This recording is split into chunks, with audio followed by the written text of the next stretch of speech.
Hey everybody, this is Pat Jennings again from thebizseller.com, and in this video we're going to look at some actual business for sale ads and talk about what makes them good ads. Now in the last video we covered some of the basic do's and don'ts, things you do want to include in your ad, things you definitely do not want to include in your ad because they attract the wrong kinds of people.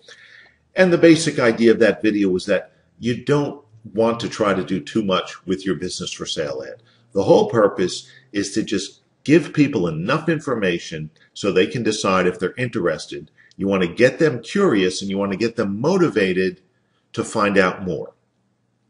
So with that in mind, let's look through some actual ads and look at what works and what doesn't.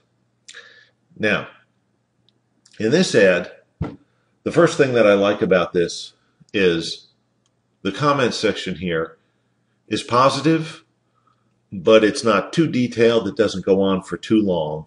It's 6-7 lines of text. Talks a little bit about the location. The last line is the owner is retiring after developing a successful and respected business. So he has a positive reason for selling. So it's a positive ad. He doesn't try to tell too much. Another thing I like about the ad is the location, British Columbia. That's not real specific, but it's very general, which is fine because somebody's reading this ad and they're interested. It's the type of business they're looking for, and the asking price of $150,000 is in the neighborhood of what they're looking for. The obvious question is, where in British Columbia is it located?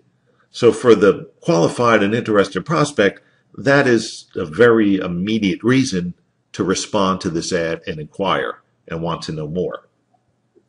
Another thing that I like about this ad, and this is what I suggest people do, is under terms.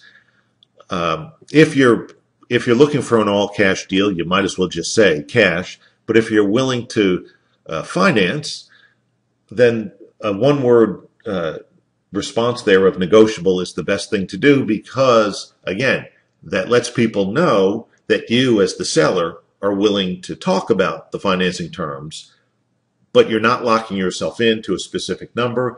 And that's another reason why an interested buyer who otherwise is interested would want to respond so that they can find out from you, well, what kind of terms are you looking for? Or what is the minimum that you're looking for? So anything that prompts people's curiosity is a good thing.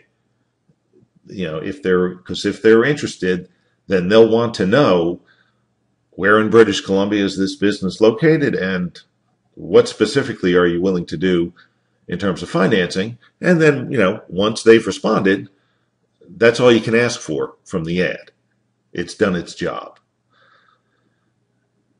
Now this ad, this is a very good example, let me get that right, of what I was talking about in the last video, which is that you don't have to tell too much. You want to be positive. You want to hit on 4 or 5 positive aspects of the business, but you don't have to tell them your whole life story. This ad is 2.5 lines of text, and it's a very good ad. It's got a lot of positive information in it about the lease, about the location, 4 stylists with a lot of experience. One thing about this ad, the very last line, current owner stylist willing to stay with salon after sale. If you are hoping to or interested in staying on with the business after you sell it, you definitely want to include that in the ad because to some people, to some buyers, that would be a great bonus. Hey, I'm going to have this experienced and knowledgeable person around all the time. What a great asset that will be. Other people are going to think, I don't want that. That's the last thing I want. I'm going into business. I want to buy a business, so I'm in charge. I don't want the old owner hanging around, always telling me how to do things.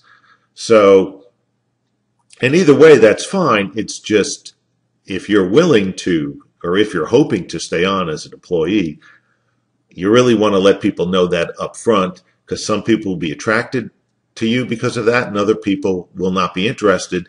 They might as well find that out up front. Okay.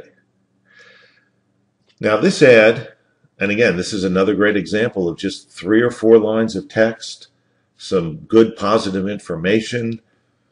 This location, Bennington, Vermont, is a little more specific.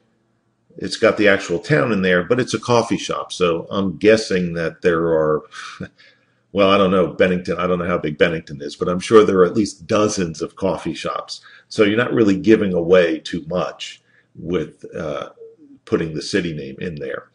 Now, if you're in a really small town and you're the only person in town who has that type of business, you'd rather just put, the state or the section of the state, Southern California. The last ad said Southern Florida. So if you're in it, the more unique your business, the more vague you want to be about the location. A coffee shop is a little less unique, so it can be a little more specific about the location. This person put very specific terms, financing terms, in their ad. 50% down, balance at prime plus 1% for 4 years. So they've pretty much covered everything, which in one sense is fine. It lets people know that you're willing to offer this.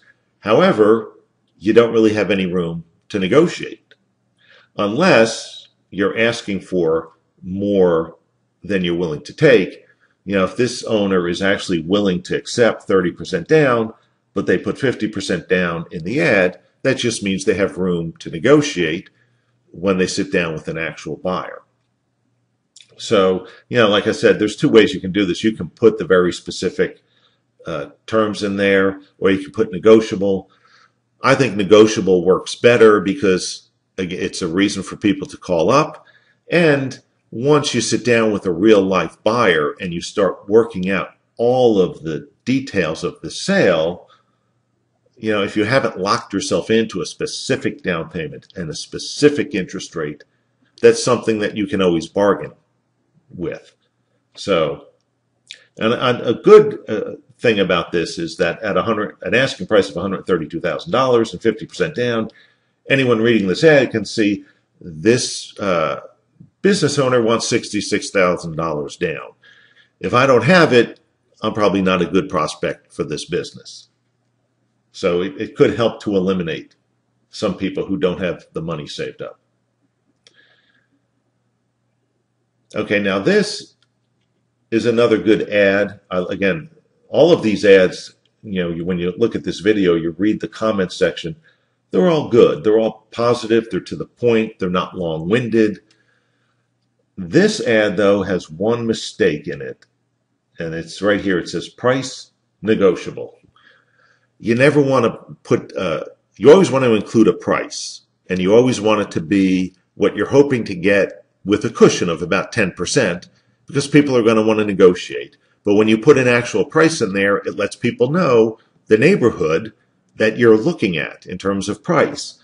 Negotiable could be anything. This could be a $500,000 business. This could be a $50,000 business. Although I guess with a gross of $250,000, it's probably not going to be $500,000. But it might be a $200,000 business. It might be a $50,000 business. The thing is, the reader doesn't know. And so the owner of this business is going to have to field responses from a much wider range of people, but they're still going to get the same number of qualified responses. They're just going to get a lot more unqualified responses because people don't know what the price is, so they don't know. So, the selling price is such a basic thing that you always want to include that. But again, this is got a good description of the business and the locations and the facilities and some positive statements about it. So otherwise, this is a good ad. Now, in the next video, we're going to go on to the next step, which is you've got an ad running on the internet. People are starting to respond.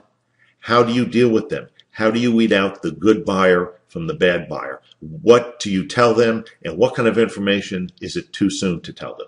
So that'll be coming up in the next video.